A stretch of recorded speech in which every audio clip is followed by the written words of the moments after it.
Кассетная дека. С самого детства практически каждому из нас знакомо это словосочетание.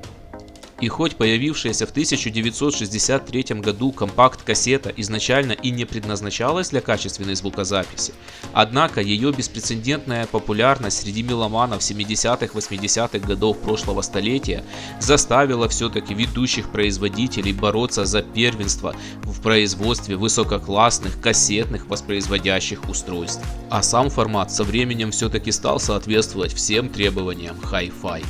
И именно поэтому в этом выпуске специально для вас собрана дюжина лучших кассетных дек всех времен. Приятного просмотра и добро пожаловать в мир элитных представителей кассетного семейства. Nakamichi 700 второго поколения.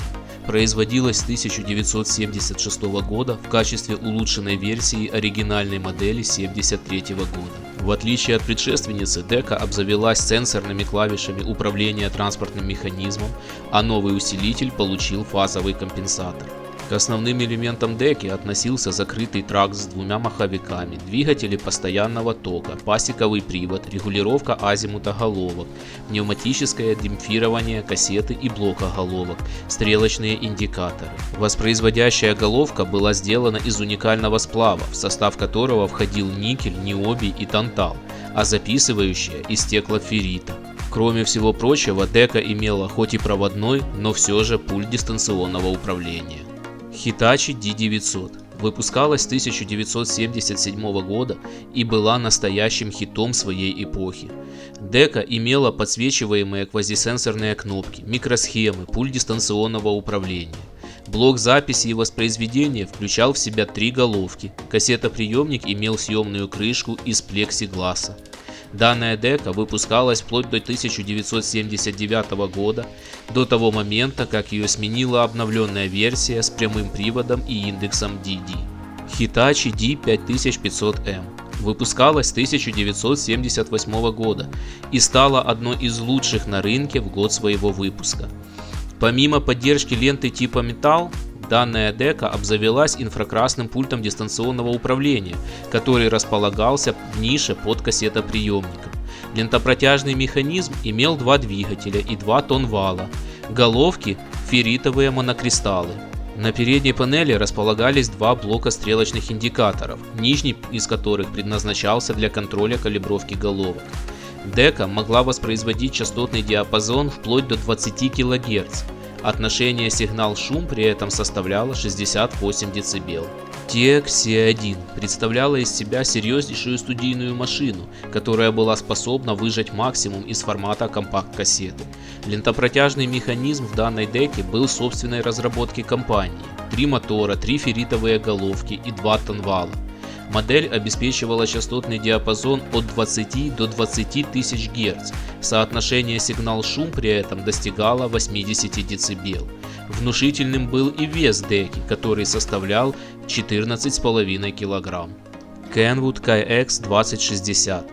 Выпускавшаяся с 1979 года дека могла похвастаться 3 ферритовыми головками, тонкой ручной подстройкой тока подмагничивания и калибровкой, встроенным генератором тестового тона, продуманным лентопротяжным механизмом, усилением аудиосигнала по току, большим индикатором типа Floor-Scan.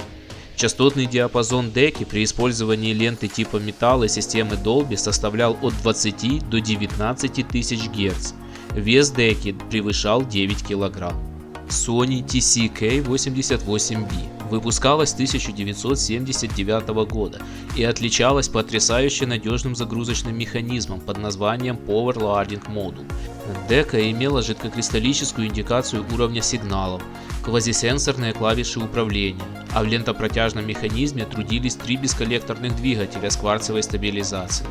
Система Dolby была построена на фирменных микросхемах Sony, а звуковой тракт использовал усиление по току. Функционал деки включал в себя программирование, поиск по паузе, цифровой счетчик ленты, переключатели тока подмагничивания и кривых эквализации. Marantz SD9020 выпускалась с 1979 года. В деке использовался процессор, который управлял такими функциями, как повтор фрагмента, таймер, цифровой счетчик ленты, память воспроизведения и многое другое. Механическая часть деки также была достаточно выдающейся. Лентопротяжный механизм даже поддерживал повышенную скорость записи и воспроизведения в 9,5 метров в секунду. В деке использовались 3 головки, 2 синдастовые и 1 ферритовая, а максимальный частотный диапазон данной модели составлял от 25 до 25 тысяч Гц. Philips M2554. Первая в серии Philips дека с процессорным управлением, выпускаемая с 1980 года.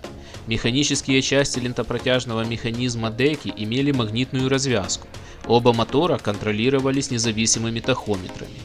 Встроенный мини-компьютер CMOS отвечал за организацию поиска, разметку и счетчик ленты, а также за множество других функций. Частотный диапазон деки был достаточно широк и составлял от 30 до 20 тысяч Гц. Поддерживалась также система Dolby NR и фирменная DNL. Sony TCK777ES. Выпускалась с 1980 года. В деке использовались головки из аморфного железа, изготовленные методом лазерного плавления, а также 2 двигателя с кварцевым контролем скорости. Звуковой тракт был построен по принципу двойного моно. Дека могла работать со всеми типами ленты. В ней также присутствовала система шумопонижения Dolby C. Воспроизводимый частотный диапазон был ограничен верхним пределом в 19 тысяч Гц, однако это абсолютно никоим образом не портило волшебное звучание данной деки. Akai GX F95 представляла из себя топовую кассетную деку компании Akai и выпускалась с 1981 по 1983 год. Помимо фирменных стеклоферритовых головок под названием Super GX, в модели присутствовали все элементы, необходимые для топовой деки того периода. А именно, привод с 2 двигателями, микропроцессорное управление, цифровой счетчик ленты, автоматическое определение типа кассеты, светодиодные индикаторы уровня, система шумопонижения Dolby. В прямом приводе Tanvala использовался мотор с кварцевой стабилизацией вращения. Система автоматической калибровки головок работала независимо для каждого канала. Максимальный частотный диапазон деки составлял от 20 до 21 тысячи Гц. Yamaha KX1000 выпускалась с 1988 года и обладала поддержкой систем шумоподавления Dolby C и DBX, а также системы HX Pro и фирменной Orbi-T. Дека могла похвастаться 3 головками, 2 из аморфного железа и 1 ферритовой, а также закрытым трактом с 2 танвалами и 3 моторами постоянного тока, поддержкой любых типов ленты и невероятным соотношением уровня сигнал-шум при активации системы DBX. Воспроизводимый частотный диапазон деки был также невероятно широким и составлял от 20 до 24 тысяч Гц. Помимо всех ранее перечисленных достоинств, дека также обладала полнофункциональным пультом дистанционного управления. И завершает нашу сегодняшнюю невероятную дюжину воистину феноменальная кассетная дека Aiwa XK S9000. Выпускалась с 1993 года и имела 3 головки, сквозной тракт, 4-моторный лентопротяжный механизм и возможность записывать цифровой сигнал, для чего дека была оборудована собственным 18-битным ЦАПом, а также оптическим и коаксиальным входами. Стабильность работы механизма дополнительно обеспечивали блок Super Anti-Modulation Tape Stabilizer и виброгасящее основание корпуса Resonance Damping Wood Base.